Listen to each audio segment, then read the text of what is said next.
kali ini, Ana akan melakukan kegiatan bimbingan konseling dengan mengangkat permasalahan anak-anak remaja yang kecanduan berpacaran dan juga melanggar batas syariat. Baiklah, mari kita mulai perbincangannya. Assalamualaikum Kak. Waalaikumsalam Nisa.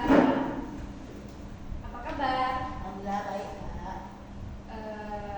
Karena kemarin kan kita udah janjian nih, jadi sekarang Nisa bisa cerita apa aja yang mau Nisa ceritakan. Nisa nggak perlu merasa malu atau Nisa nggak perlu takut dengan apa yang Nisa ceritakan. Insya Allah kakak di sini dengerin dan kakak di sini insya Allah bantu Nisa supaya hati Nisa bisa lebih tenang lagi. Oke?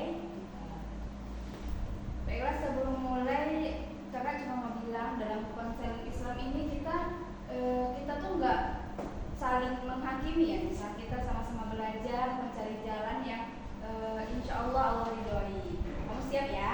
Kak siap. Oke. Jadi apa yang bikin kamu akhirnya memutuskan untuk datang ke sini? Aku lagi capek banget Kak. Aku lagi capek sama hidup aku. Karena aku tuh pacaran Kak gitu loh. Aku tahu itu nggak sesuai dengan ajaran Islam. Tapi aku ngerasa kayak kecanduan gitu loh Kak. Aku nggak bisa lepas dari dia. Di sini tuh kecanduan yang Nisa rasakan tuh kecanduan seperti apa? Aku tuh terlalu bergantung sama dia Kak. Aku tuh apa-apa sama dia, sayang banget sama dia. Terus kalau dia nggak ngechat aku ya Kak, rasanya tuh kayak gelisah banget loh gitu, rasanya kayak ada yang ganjal gitu loh. Berarti di satu sisi kamu tuh sebenarnya sadar ya kalau itu tuh nggak benar ya kan? Kamu tahu kalau itu tuh melanggar batas syariat, tapi kamu di sisi lain susah banget ya lepas dari dia gitu ya? Ya aku tahu aku merasa salah, aku tahu aku berdosa, tapi aku nggak bisa gitu loh. Terus habis maksiat tuh aku sholat 5 waktu, tapi aku buat lagi kayak gitu. Di saat salah itu kamu ngerasa bersalah banget, kamu ngerasa kamu berdosa, tapi kamu tetap ngelakuinnya. Iya Kak, aku ngerasa badanku lemah sih di sini. Jadi kecanduan yang seperti apa yang kamu rasakan di sini, Nisa? Aku tuh Kak bergantung banget sama dia. Kalau dia nggak ngechat aku, nggak ngabarin aku tuh gelisah gitu loh Kak. Juga kami sering berduaan, chat kami pun kadang berlebihan dari batas biasanya. Aku tahu aku salah, tapi kayaknya susah berhenti gitu. Oh, berarti di sisi lain kamu tuh sadar kalau misalnya kamu tuh jauh dari Allah. Kamu tuh sadar kalau misalnya yang kamu lakukan itu salah. Tapi di sisi lain lagi kamu gak cukup kuat untuk melepaskan dia ya. Ya Kak. Belum siap. Ya Kak, aku sering merasa bersalah sama Allah. Aku sholat sambil nangis, tapi besoknya aku buat lagi gitu. Baiklah, dari cerita kamu itu sepertinya kamu ini nggak jauh ya dari agama. Cuman saat ini tuh sepertinya kamu lagi iman kamu tuh lagi lemah dan kamu tuh sedang emosional kamu tuh sedang kalah dalam hubungan ini. Ya Kak, aku ngerasa sih Kak iman aku lagi lemah-lemahnya. Baiklah, seperti yang kita tahu dalam Islam Allah sudah mengingatkan kita para hamba-hambanya itu untuk tidak mendekati perbuatan zina. Mendekati saja itu tidak boleh, apalagi kita melakukan perbuatan zina. Seperti yang Allah sebutkan dalam Al-Quran surat Al-Isra ayat 32.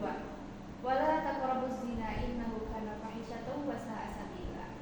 Dan janganlah kamu mendekati zina, ya kan?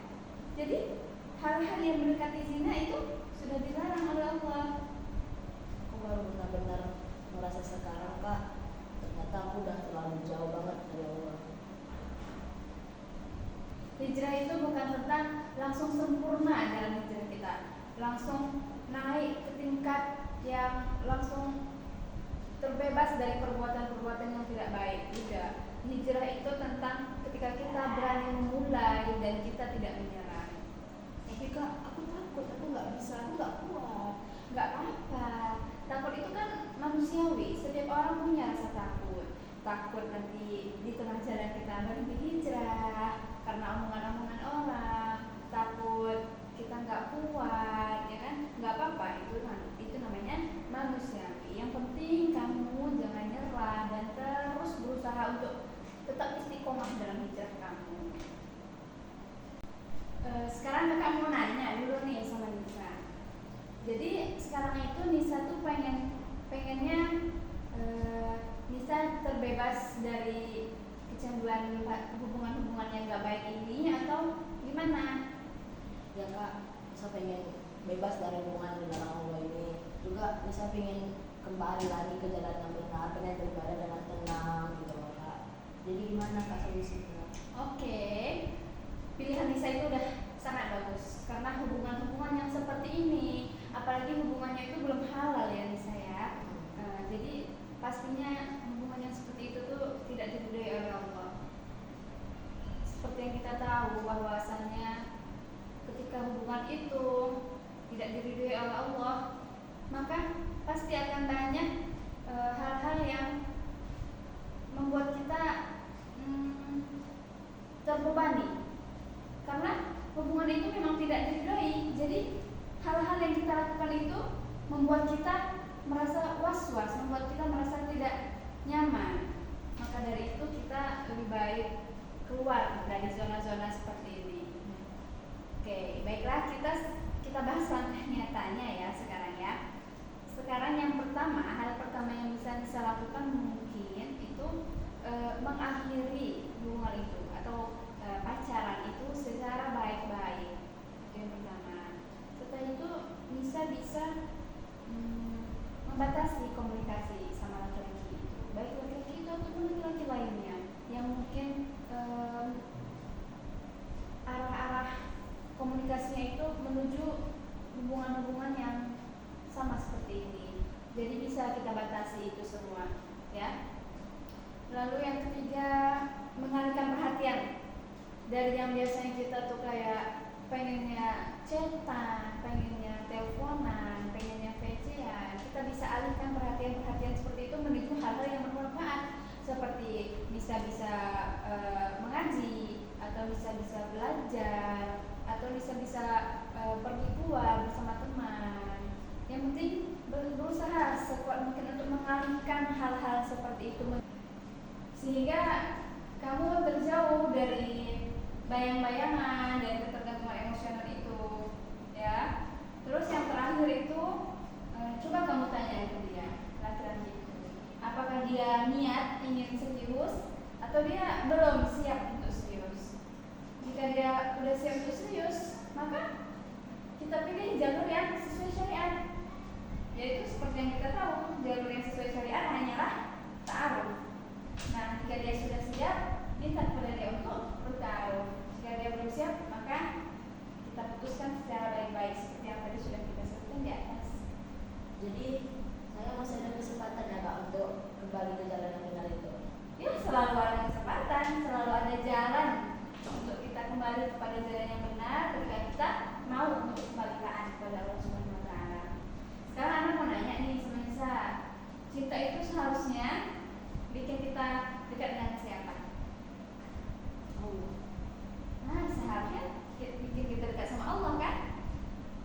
Ketika cinta itu malah membuat kita menjauh dari Allah, berarti ada yang tidak benar dengan cinta itu. Karena pada hakikatnya ketika kita mencintai sesuatu, maka itu harusnya menuntun kita menuju lebih dekat kepada Allah.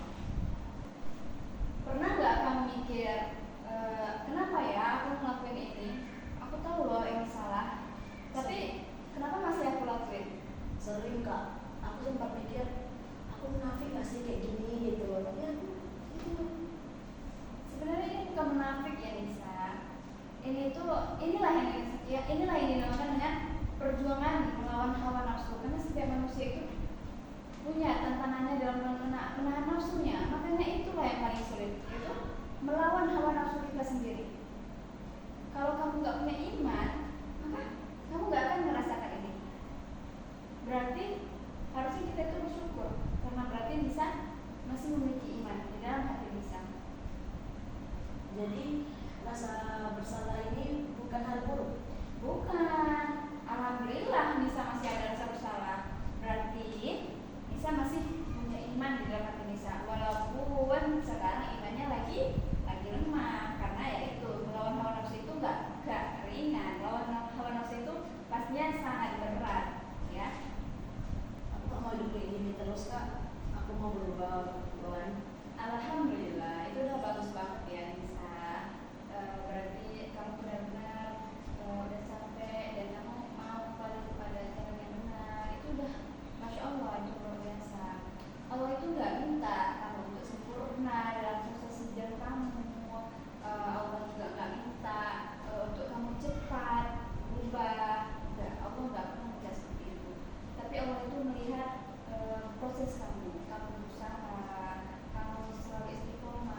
Semoga Allah bantu Nisa untuk terus berusaha dalam menjalankan proses hijrah Nisa, dan semoga Allah mudahkan Nisa untuk berubah menjadi lebih baik lagi. Nisa jangan menyerah ya, Nisa harus kuat, Nisa harus tegar dalam proses hijrah ini. Amin, jazakallahu Kak. Sekarang aku udah merasa jauh lebih lega, tenang, dan insya Allah aku bakal berusaha untuk berubah menjadi lebih baik lagi dalam proses hijrah.